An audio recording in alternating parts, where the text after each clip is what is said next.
Please Sure. welcome Brent Klassen, the co-founder and cider maker at Hearthwood Farms and Cidery. Welcome to Beers with Bill. Yeah, thank you. Yeah, this is great. As I mentioned to Bill when we talked beforehand, I'm on a farm, and the vagaries of rural internet are what they are. Generally, this works pretty darn well. Actually, it's surprising.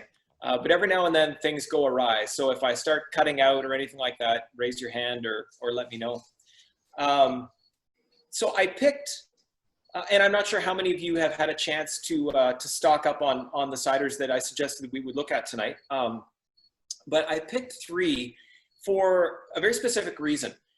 So one of the things that really drew me to cider is the fact that cider both can really stand on its own as a sort of a pure, call it unadulterated beverage. You know, you ferment the apples and you can achieve, you know, such an incredibly wide variety of profiles from nothing more than just fermented apples, depending on which apples you ferment, what yeast you use to ferment them.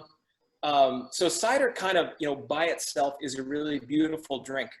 And I mean, the other thing that I like is that fermented apple juice can also be kind of a canvas on which you can build complexity in other ways. You can add fruit, you can add botanicals, you can steep on a variety of different things. And so the ones that I chose kind of, because we sort of go both ways there. So the Forest Garden, we basically make this, this is just, we're fermenting the apple juice.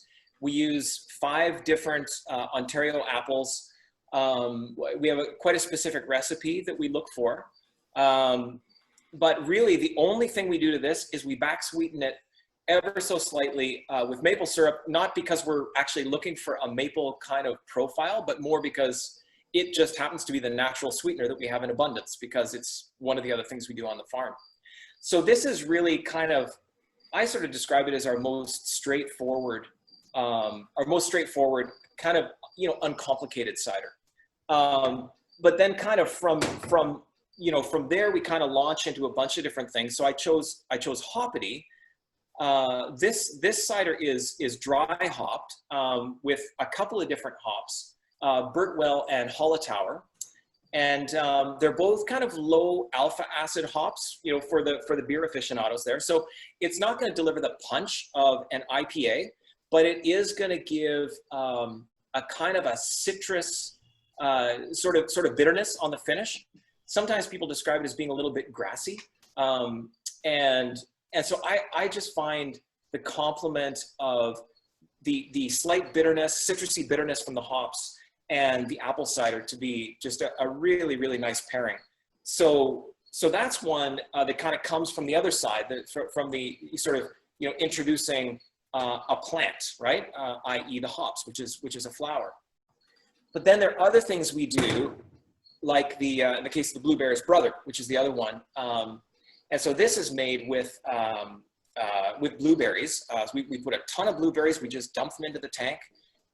They re-ferment along with the apple cider. And we went a bit of a different path with this one in that we didn't filter it. So you see a bit of like fruit sediment at the bottom, and we left this one bone dry. Our belief is that the taste palette, you know, among people who are connected to the craft beverage industry is moving steadily towards the drier side of the spectrum. And so this one would kind of prove the point because it's been quite popular and is bone dry. I notice now that all of you are completely frozen on my screen. Does that mean I've lost you? We're still hearing you. We're okay. Hello.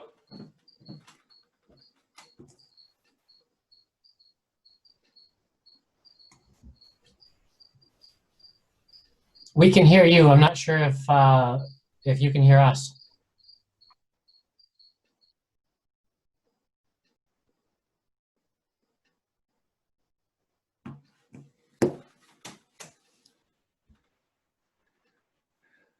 He warned me that we would have a problem. the vagaries of rural internet, which I no longer have to contend with now I'm in the city. Can I suggest an alternative to hotspot his phone if he can Yep. afford the bandwidth? Hey, Brent, welcome back.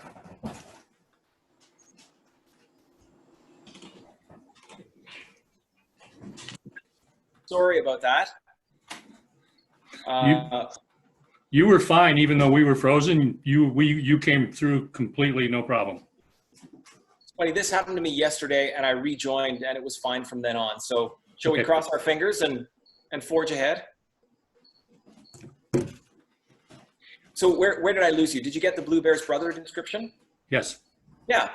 So that's kind of, I mean, we do have at any given time usually 6 or 7 different ciders in stock, and I picked these 3 because they are sort of simple and straightforward in the forest garden, infused with botanicals, which would be the hoppity, and then infused with fruit, which would be the Blue Bear's brother.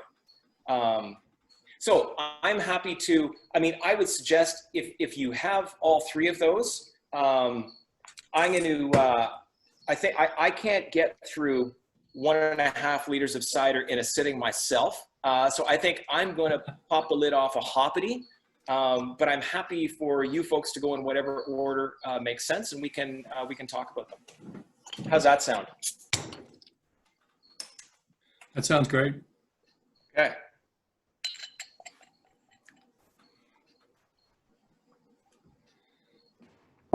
Cheers. Cheers. Brent, can you talk a little bit more about the cidery itself? Because, I mean, obviously I'm only a few clicks away from you and I've seen it, but it's so gorgeous and you people are so inviting. I think it would be an awesome destination for everybody who's on here. If you can tell us a bit about why you're there before you get into the ciders themselves. Sure. Yeah. So we moved to the farm 16 years ago with what were at the time three young kids who are all incidentally right now on the other side of this wall packing a bunch of orders to ship to Ottawa. So so the children have now have grown into young men, and we're kind of making use of them. So we moved out 16 years ago.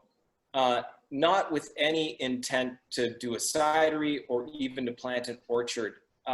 We moved out mostly because my wife Val had always had a strong inclination to sort of find herself again in a rural setting with a bit of land, working with animals.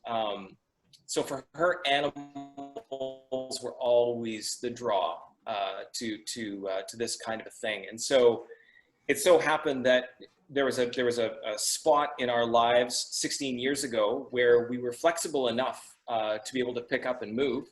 And so we found what subsequently became known as Hearthwood Farm. And for many years, I ran a couple of creative agencies that I had co-founded. And so I worked, our office was in Guelph, our clients were in Toronto and spread across the United States. And so I was really not based at the farm at all. But then probably about 8 or 9 years ago, kind of from out of the blue, I became very enamored of sort of the magic of fruit trees, the horticulture of fruit trees. And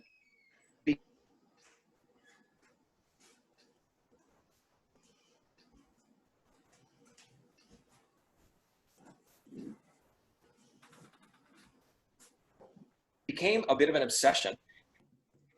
And I was not even a cider fan at the time. I think because largely the ciders that were available back in that time were very sweet by and large. I've never had a sweet tooth, and I especially don't like sweet drinks. And so I didn't particularly like cider, but I thought I'll give it a try anyways. Was delighted to find how easy it was actually at a small scale to make cider that tasted really quite good.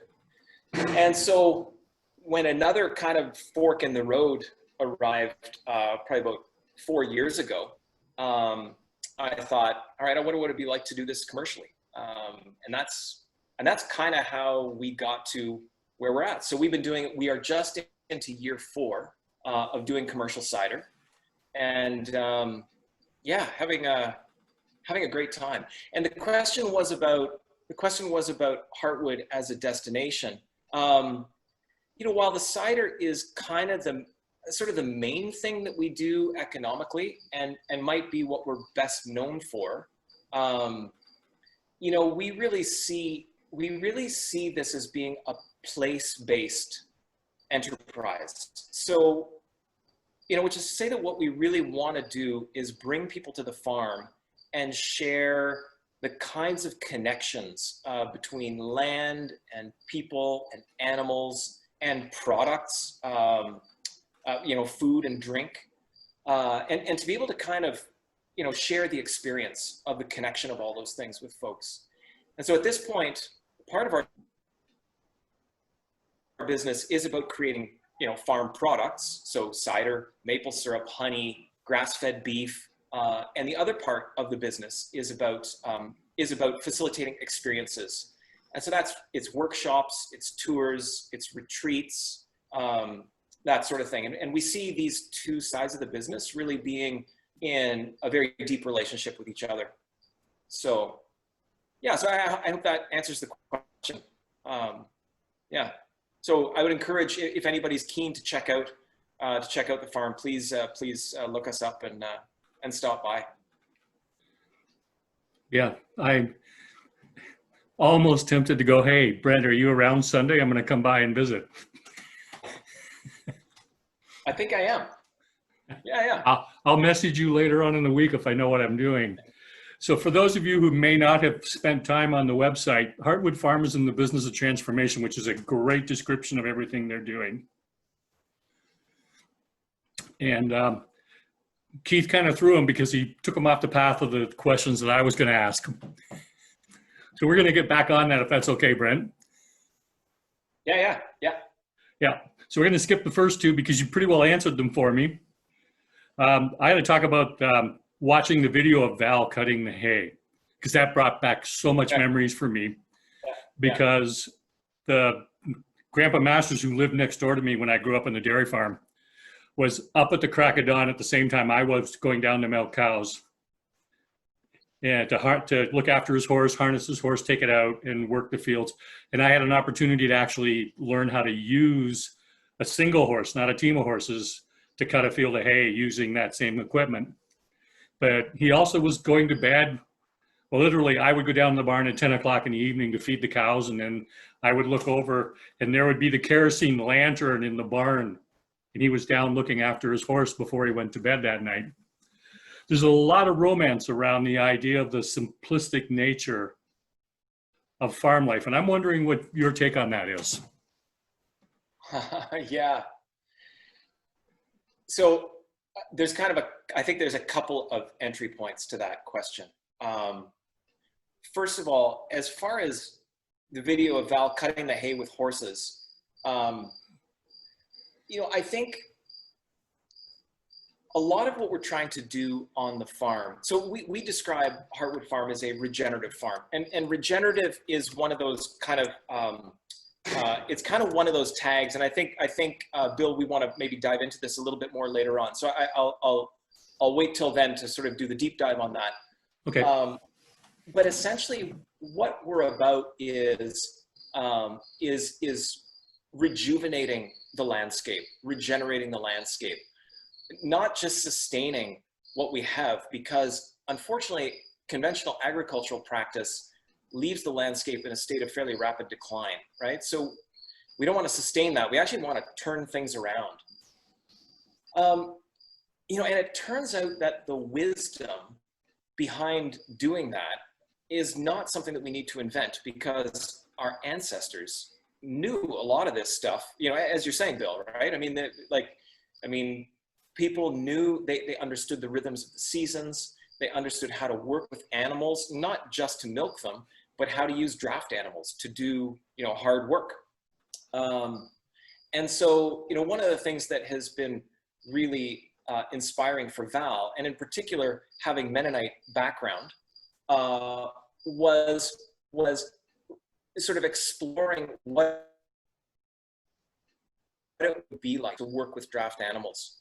And like, I gotta say, it's a remarkable thing. I mean, these creatures it's the amount of sheer work they can do is just, it is kind of awesome to behold. But it's also the kind of relationship I think that the farmer can establish with these animals, right? It really is a partnership between living beings. And it's not like farmers can't have relationships with their tractors, right? I mean, I think about, Zen and the Art of Motorcycle Maintenance. I mean, I think there can be a spirit in the machine, but it's different than the spirit that's in an animal. And in particular, when you work with that animal over and over, over the course of years, it's kind of a magical thing. On the other hand, you asked about sort of this picture of simplicity. It's not a simple relationship. And in fact, none of these things is simple. It's not simple to work with large animals. It's not simple on the days that they just don't feel like doing what you want them to do. It's not simple to try to earn a living off a small land base.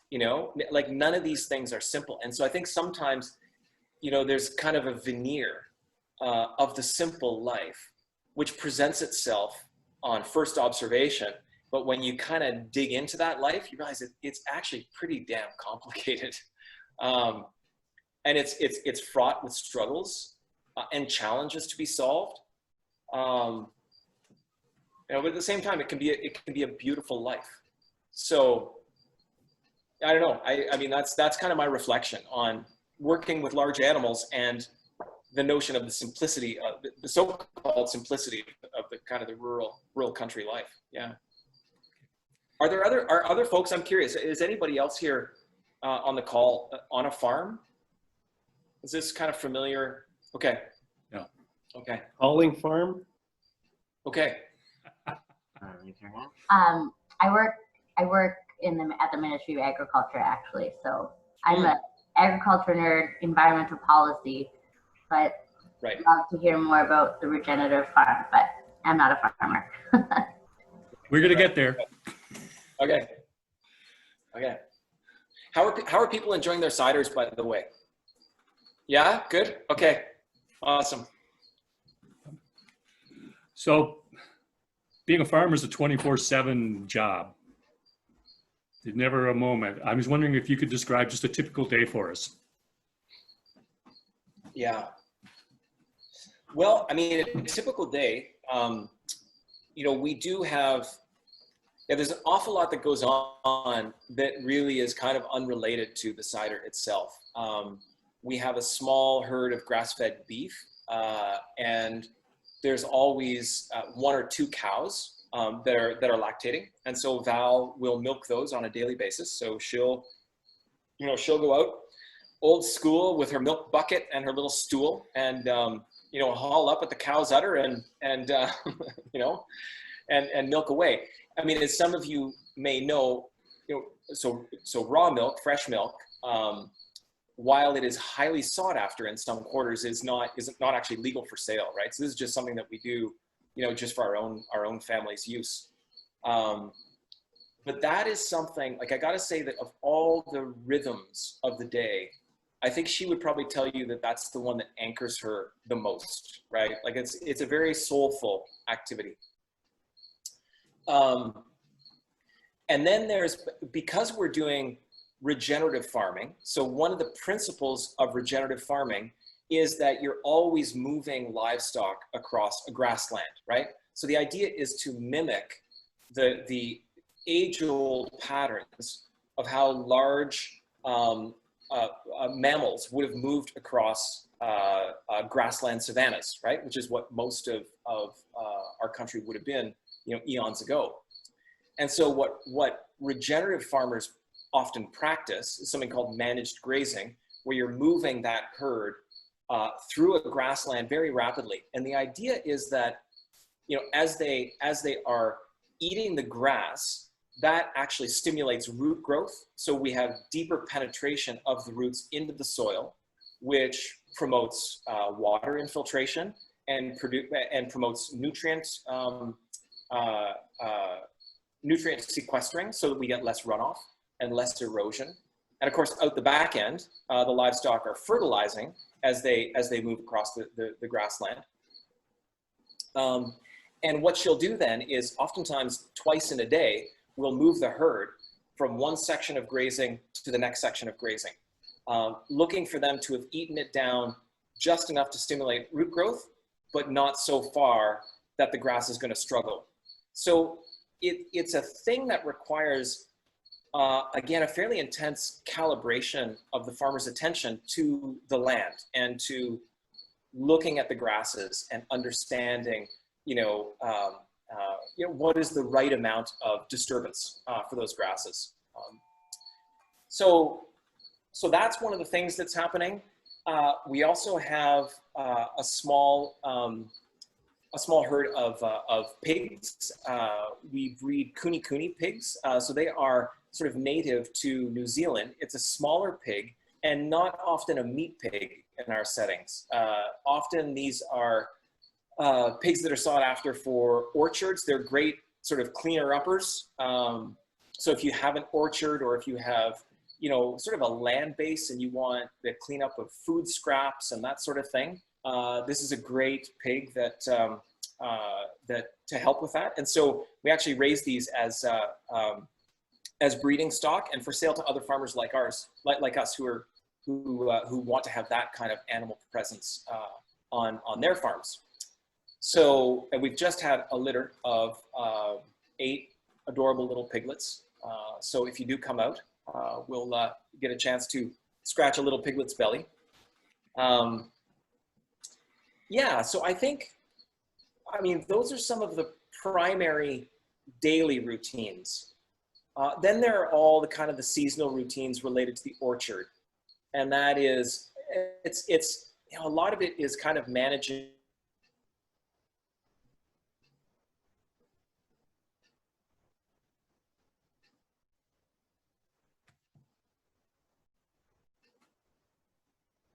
disease cycle. July is horrendous. And so there's the kinds of activities required by the orchard have different levels of intensity at different times in the year. So that's kind of what happens on the farm. And then what happens in Cidery is a whole different thing. I mean, there's a whole different rhythm there, which is really about production,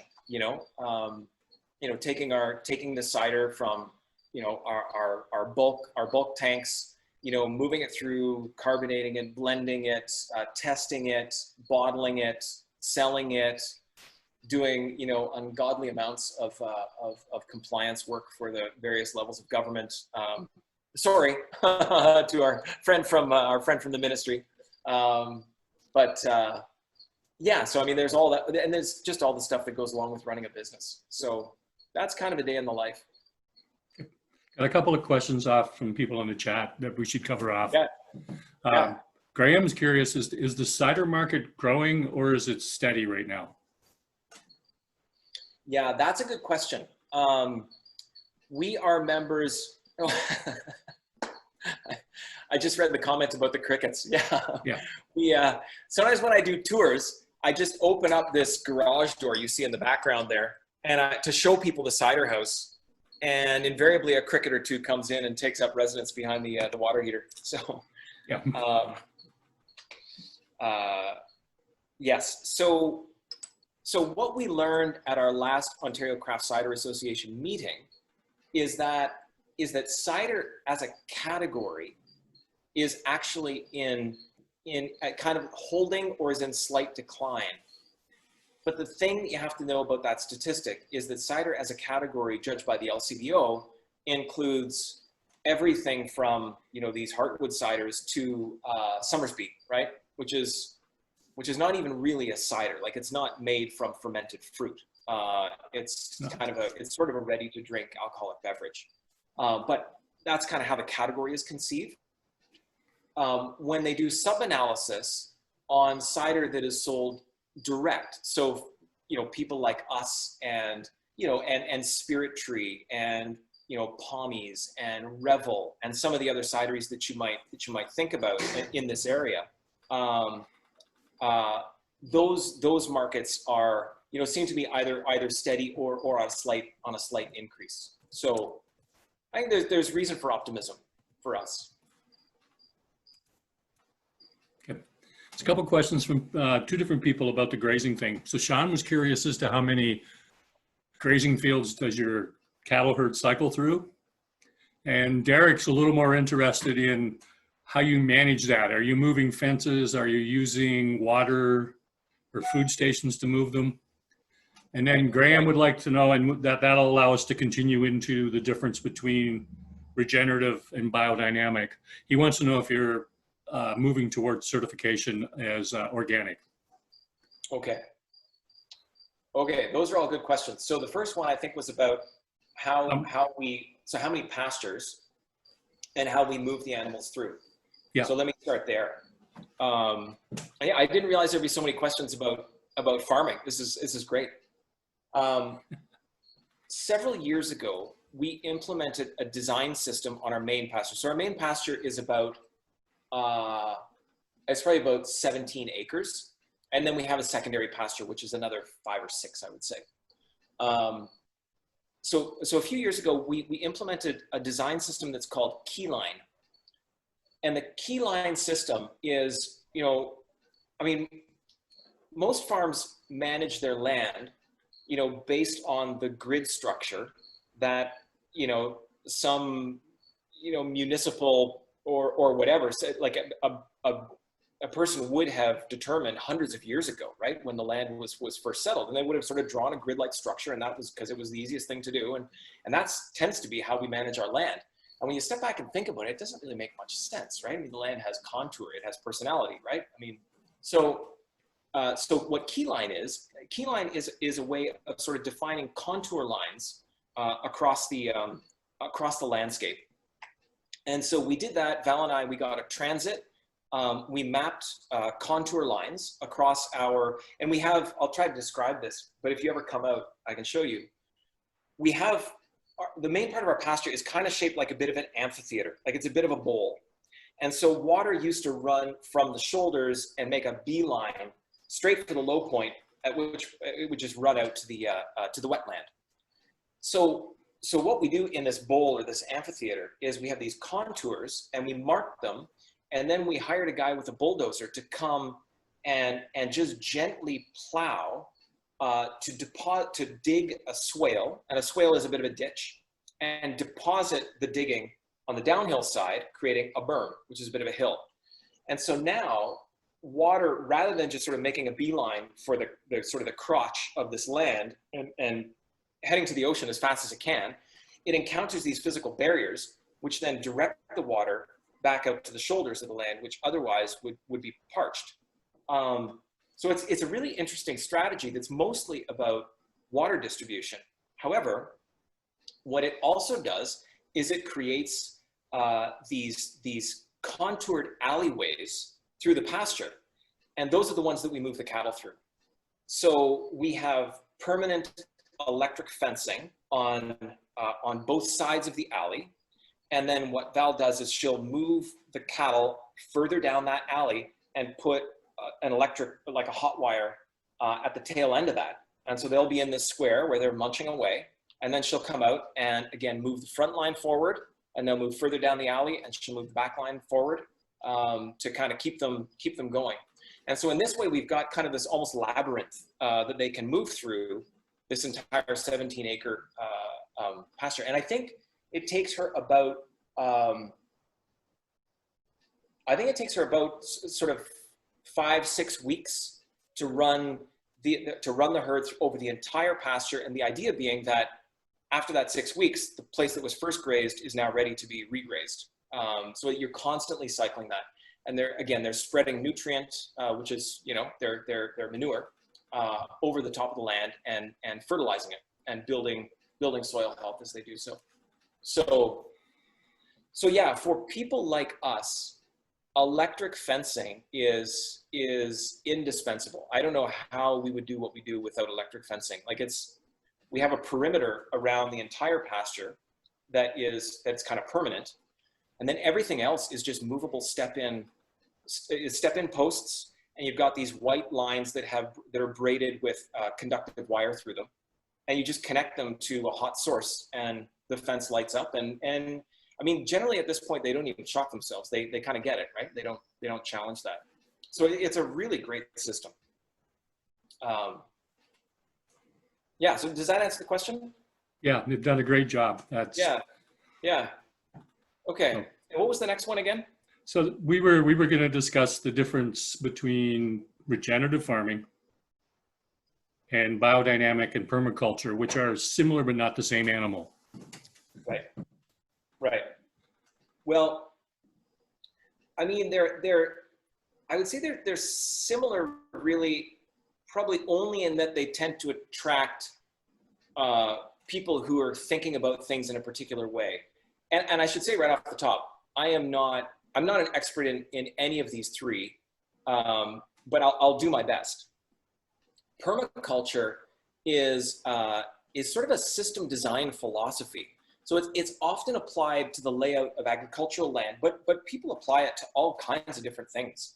And the idea of permaculture, I mean, so culture being the way in which humans interact with an environment, and perma being permanent, like fixed. So trying to design things that are that minimize ergonomic disruption, trying to create systems whereby the waste product of one enterprise is the input or the feedstock to the next enterprise, and trying to create chains where you're kind of constantly moving resource through the system in such a way that waste is always being reused. So you can imagine, for example, that a permaculture design, you might have your compost pile, right next to your pig pen, right? So that the pigs can, burrow through the compost pile for the food scraps. And then you might situate your vegetable garden close by, so that once the food scraps are out, you can take the compost and put it on the vegetable garden. So it's a way of thinking about agriculture in those kind of terms. But like I say, permaculture principles can be applied far and wide. I forget the maxim, I'm trying to remember, it's fair share, limits aware, and there's another rhyming couplet there. I forget what it is, but this kind of describes the ethos of permaculture. So biodynamic farming, and this again, I can't say too much because it's an incredibly complex body of stuff that, again, I'm not an expert in, but it comes from, it sort of traces back to what had become known as the agricultural lectures that Rudolf Steiner gave I believe in the early 1900s. This is Rudolf Steiner of Waldorf fame as well. So a bit of a Renaissance man. And so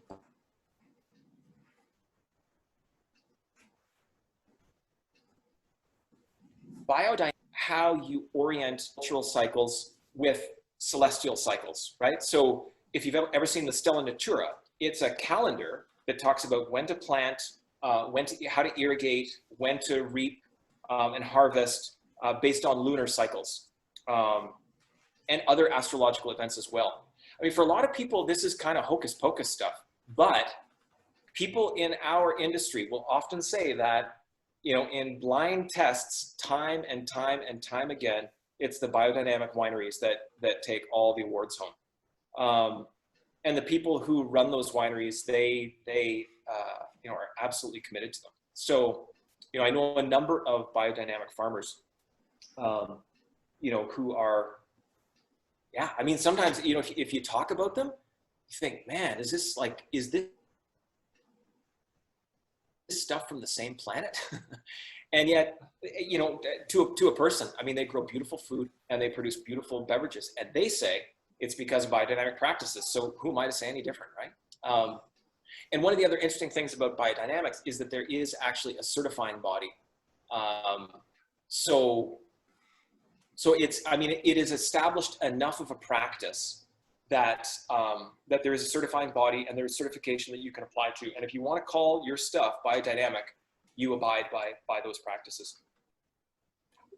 So thirdly, regenerative agriculture, which is becoming I mean, it's a bit of sort of one of those terms that gets thrown around so much that sometimes it's hard to know exactly what people mean when they talk about it. But in our case, how we think about regenerative agriculture is that it's agricultural processes that are designed to mimic as closely as possible natural processes with an eye to building soil health as we farm rather than depleting it.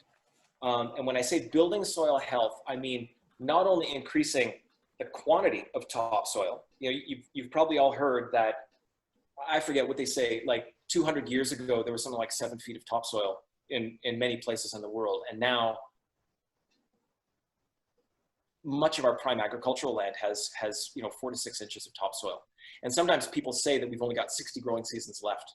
And you know, what happens to terrestrial life when there's no more topsoil is a bit of a head scratcher. So regenerative farming is all about flipping that on its head, right? How do we replenish the soil as we farm it?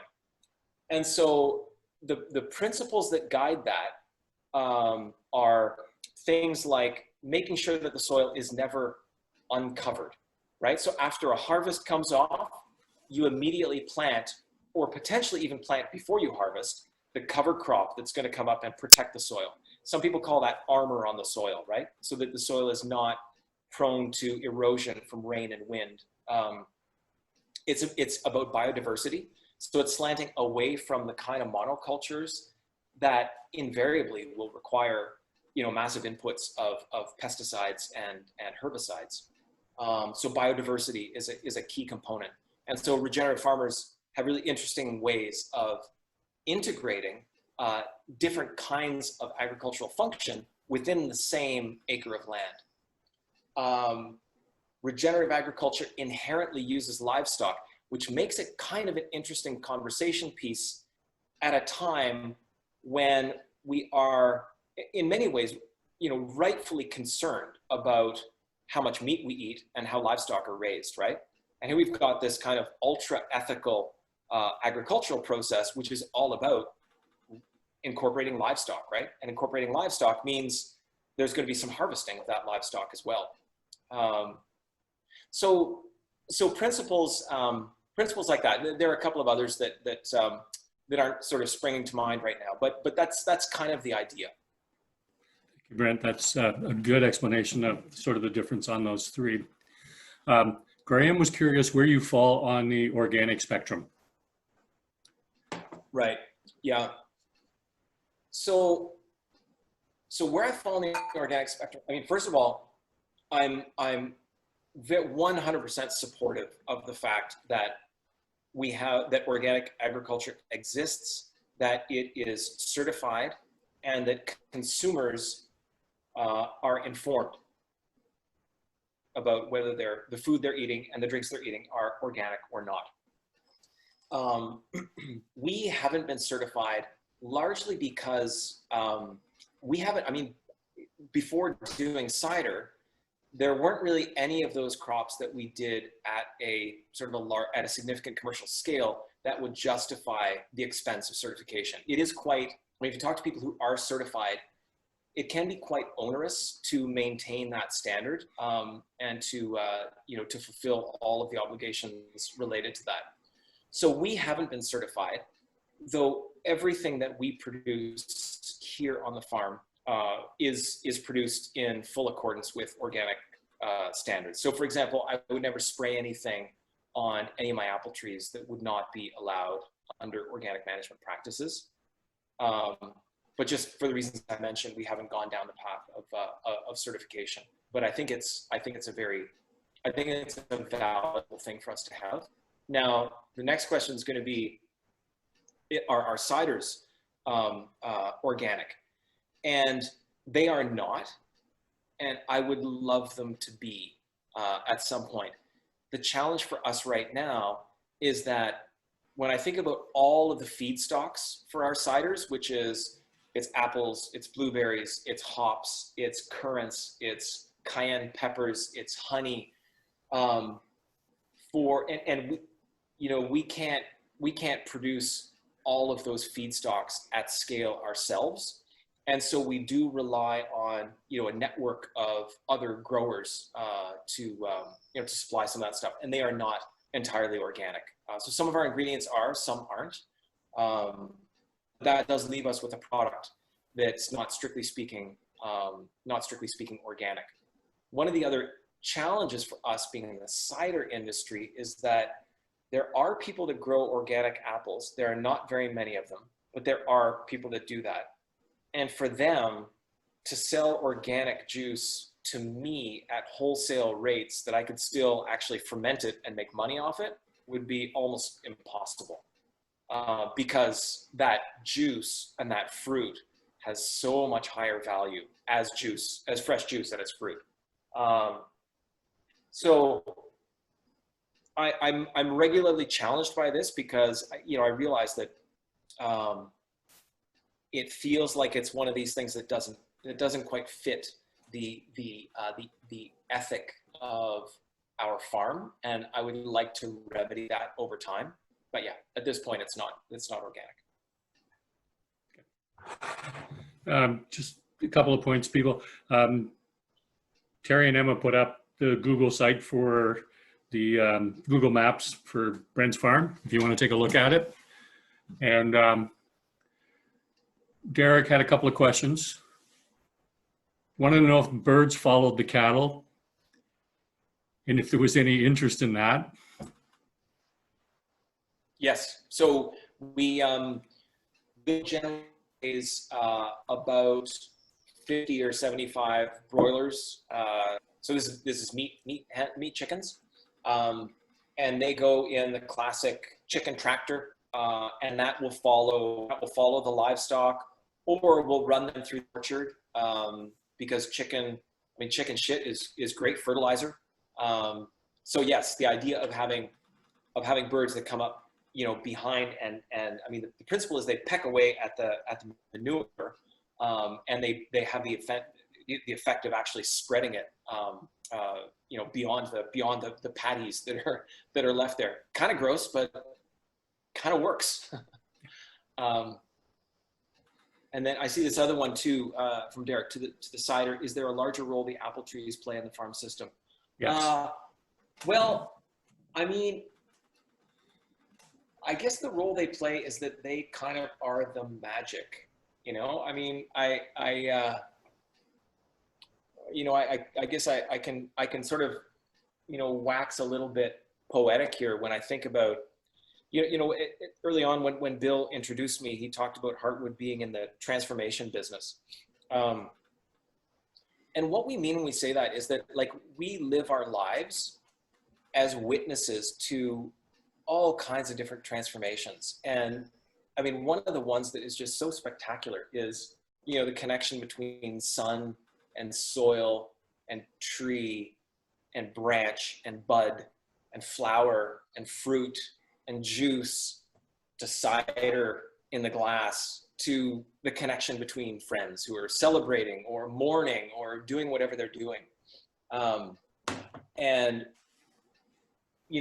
like for me, the apple tree is kind of symbolic, almost in that whole cycle. So it plays almost a kind of a spiritual element, if you will. And in fact, one of our orchards is planted as the very first one that I planted, I designed it around sort of a labyrinth, right? So and it's just because I wanted sort of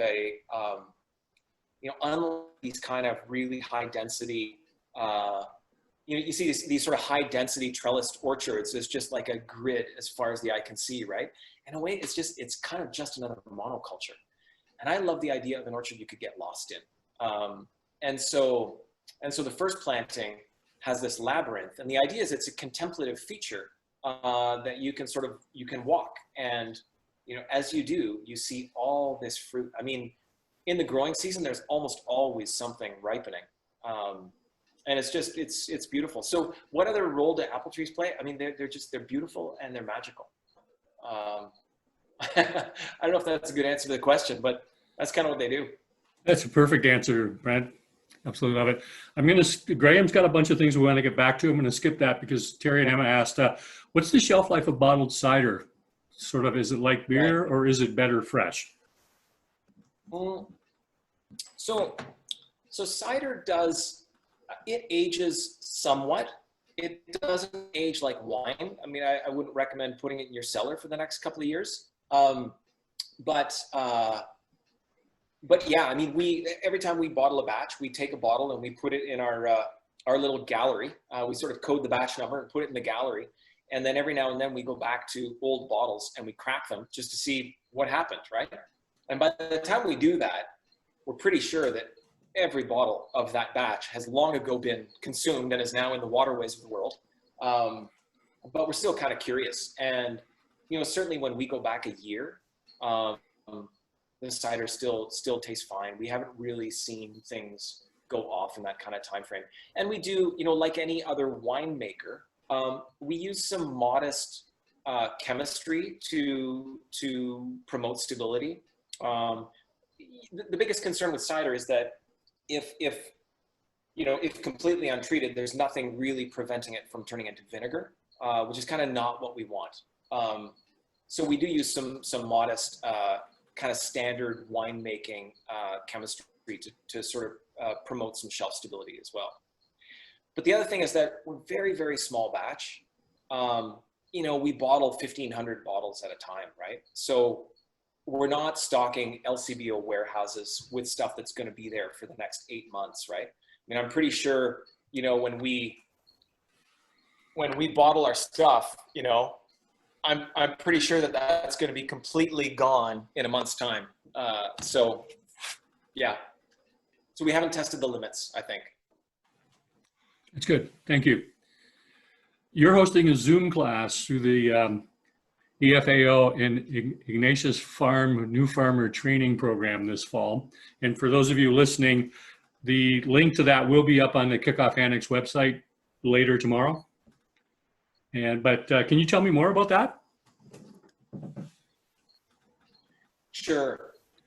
There's, you know, the kinds of farming techniques and the kind of the ethic and the approach to agriculture that we've sort of been talking about in this conversation is one that really has growing interest. Pardon me. And so there are a number of other farms close by that are all about training interns who can then go out into the world and kind of execute these principles and kind of, you know, spread the gospel of regenerative farming. And so Ignatius Jesuit Center, which many of you, certainly if you live in Guelph, you're probably familiar with it, has many acres under agricultural production. And so they're one of these establishments that is one of these farms that's constantly taking in a stream of students and interns and educating them so they can send them off into the world. And so people like us are often we're often approached by these programs to help fill in a gap in that training. So to be honest with you, I'm not sure exactly what Val is going to take them through on that day. But oftentimes these things are about actually sort of showing people how these regenerative agricultural processes actually work, you know, moving the cattle through the pasture land, you know, incorporating livestock and you know, and silviculture in the same context, that sort of thing. So it's going to be a little different this year because it's going to be a Zoom class. Usually these things are in person. So we'll see how that goes. I think we're all going through stuff like that right now. A little different. Yeah. So Graham made reference to the fact economy of scale for farming is what drove us to monoculture. Yeah. Can diversity be upsized as well? You wanted to know your take on that. You know, I mean, there certainly are people who will say that over the past, you know, there are people that will say that, you know, since the Second World War, you know, hundreds of millions of dollars have been spent on developing industrial agricultural techniques. And so we shouldn't be surprised that those techniques are highly efficient, fine-tuned, optimized, and massively productive. by comparison, next to no money has been spent on looking at the diversified, smaller farm, the polyculture, you know, the incorporation of plants, animals in a farm system. And so we also shouldn't be surprised that those systems tend to be, on the whole, less productive. So I don't know. I mean, there are evangelists on both sides. I mean, there are people who will say you're crazy to think that small farms could ever feed the world. And there are other people that say you're crazy to think that anything else could feed the world. So I don't know. I mean, one of the big challenges that we face, not even like, even if you could sort of do, I mean, I think one of the big challenges is not so much a question of agriculture, it's a question of land policy, right? Land is so prohibitively expensive right now that if somebody, like if we wanted to do what we're doing now, today, we'd never be able to afford it, right? I mean, this land would be slated for development. It'd be sold to a developer for a lot of money and it'd be turned into a subdivision. And so I think that, you know, the question here fundamentally, I think, is not so much about agricultural practice, but about land policy and how we even think about agricultural land and why our economic system is so tilted against using high quality agricultural lands for agriculture. Because when land is so expensive, the only thing you can do with it is massive scale, right? So,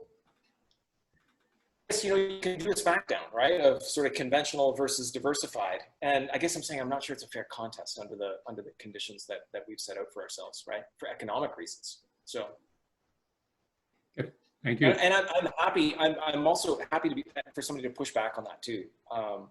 You know, I'm just kind of, you know, being probably punching above my weight class there a little bit, but my thought on it. There's a book written in 2002. You and I can have a conversation about this another time. End of Agriculture as We Know It, and written by a guy in California.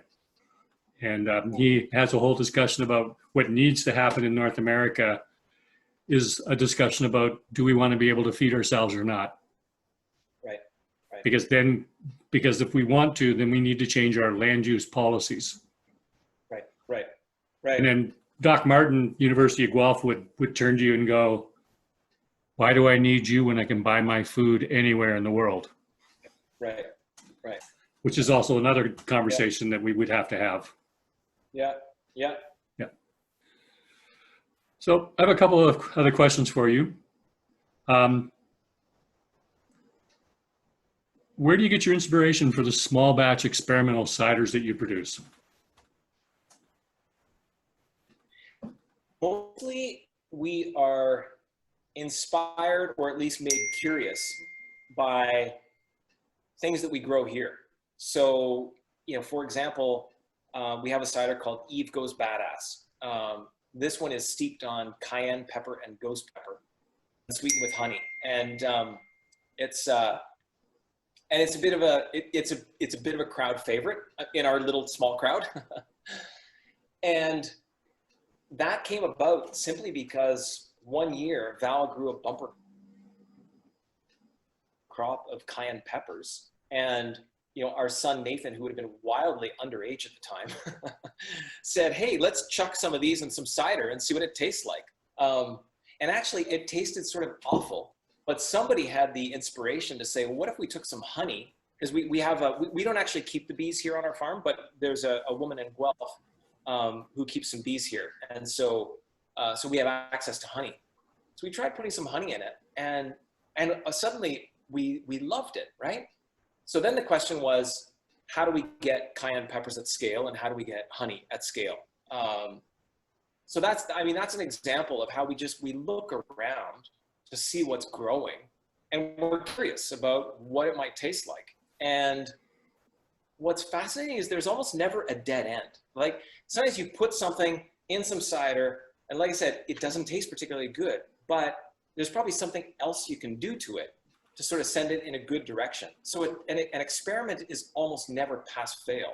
An experiment is almost always just the next step in some process that is almost certain to give you a product that somebody's going to enjoy.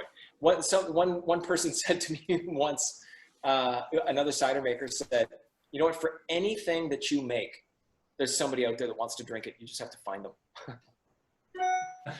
So, and I would say that like the other thing that inspires us is style, right? So, you know, so for example, I'll just sort of show you.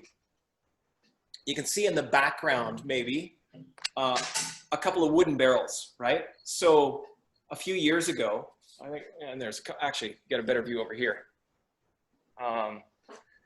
So a couple of years ago, we were just intrigued by the idea of aging cider in barrels. And so we got a couple of spent wine barrels and we got an old bourbon barrel. And try aging cider in those. And both of those really create really interesting taste profiles. So that's more of a stylistic thing, right? And other stylistic things we do, you know, like the cider, the ciders that you have tonight are force carbonated, right? Which means we put them into what's called a bright tank, and we inject carbon dioxide into them. But bottle conditioning is another way of carbonating a cider, which is when you put the cider still in the bottle, so it's not carbonated, and you dose it with yeast and sugar. And there's a secondary fermentation that takes place in the bottle. This is how champagne is made. And so that's another stylistic way of creating carbonation, of creating sparkle. So I think we're inspired by ingredients, and we're also inspired by different kinds of stylistic approaches.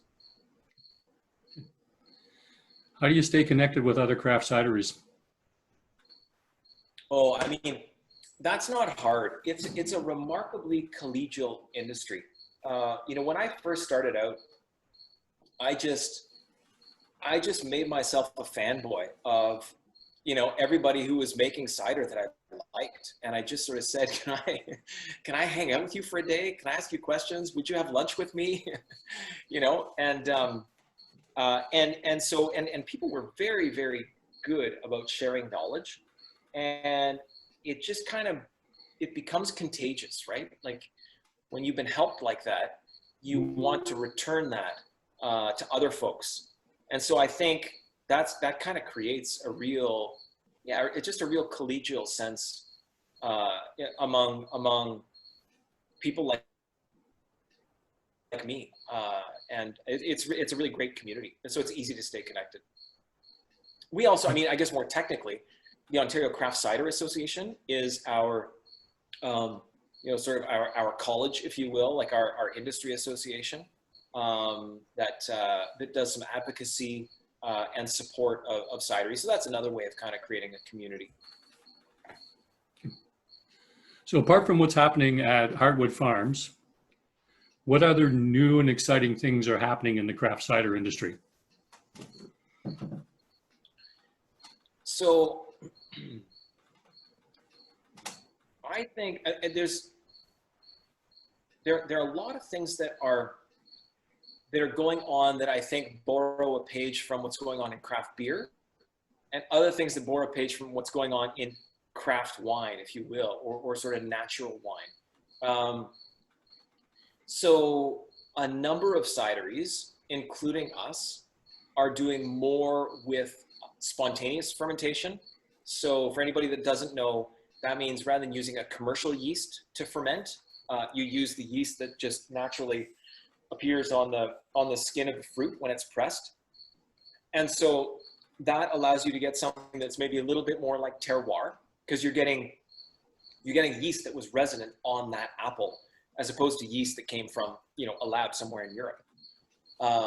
So I think there's a whole natural cider thing that probably mirrors in some way the natural wine movement, which I think is pretty interesting and leads to all kinds of, it just expands the palette, the color palette so much more.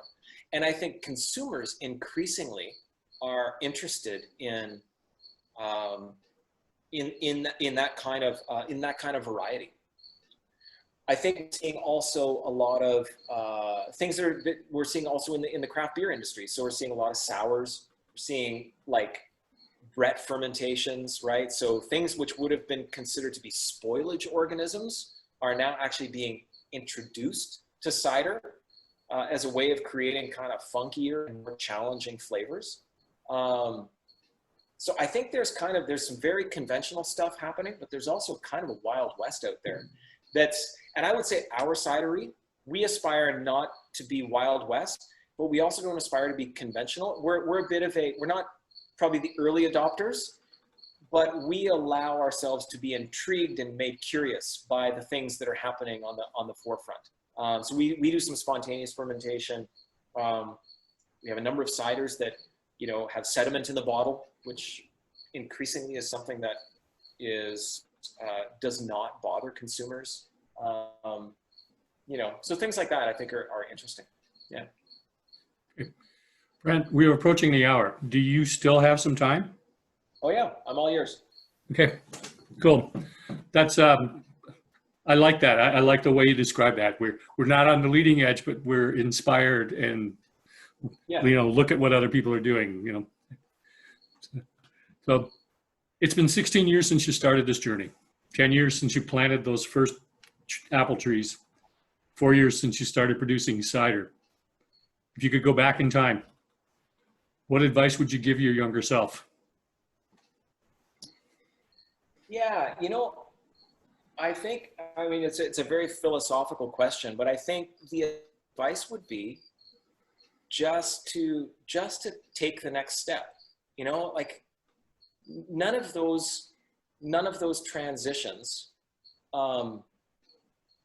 needed to be justified by a big, grand, sweeping plan with huge, lofty goals and a 10-year time horizon. None of it needed that. I think all I've ever needed to do is simply take the next step, right? You kind of look and you see, where's the path I'm on going next? So take that step and then take another look and see where it goes from there. It's a really different kind of approach than saying, I've got this goal and it's way out there, and damn it, I'm just gonna shoot for that goal. So it's kind of just taking the next step. It's funny. As I'm answering that question, my light fixture's falling off it's falling off the ceiling. That's strange. I wonder if that's an omen. I can fix that when we're done. And I have one last question. What is the one thing you want all of us to take away from the tasting and chat tonight? Yeah, I guess maybe two things. One is just my gratitude for having been included. It's been a lot of fun. But I guess probably the more topical answer to your question is, I'm really inspired, like I said, by all of the connections. The way, like I said, the way sunlight is connected to soil, is connected to the orchard, is connected to the fruit, is connected to the cider, and the way that cider, kind of unlocks the conversations that we have in relationship to each other. I'm really inspired by all of those connections, to land, to animals, to farm, to beverage, and to community. And I'm inspired by the transformations that are available to us at every point of connection. So I hope that's kind of what drives me, and I guess I would hope that some of that has sort of come through in our time together. It certainly has. It's been a pleasure to have you on. Everyone's enjoyed it. They've had some interesting questions. Definitely given us an insight into the romance of doing what you do. And I've got a few things to say before I stop the recording, but the most important one is thank you for taking time out of your day to share this with us And we hope to have you back on again another time. And so I have a few announcements for everybody out there. Steve from Bose, who's on next week, they had the baby last night. I have no idea when I will know which beers he's going to feature. But as soon as I know, I will let everybody know. Worst comes to worst, the LCBO does have Bose beers. Just pick up your favorites so we can all enjoy it. Dave Stoner from Allura Brewing, they had the baby yesterday, a little boy. Just want to announce that. And again, the Hearthwood Farms Zoom education class with Ignatius Farms. The link will be on. Check it out. Remind everybody that Dr. Allen is later this month doing a Pints with Props thing, and the link is already up on the Kickoff Annex site. And Brent, again, my heartfelt thanks for joining us. You're welcome to stay because now it's sort of a, Graham calls it off the record because I'm going to shut the recording off. But thank you for joining us. We really greatly appreciate it. Thank you. Well, thanks again for having me. I really, and I enjoyed all of our sort of preparatory conversation as well. It's been delightful. Yeah. My wife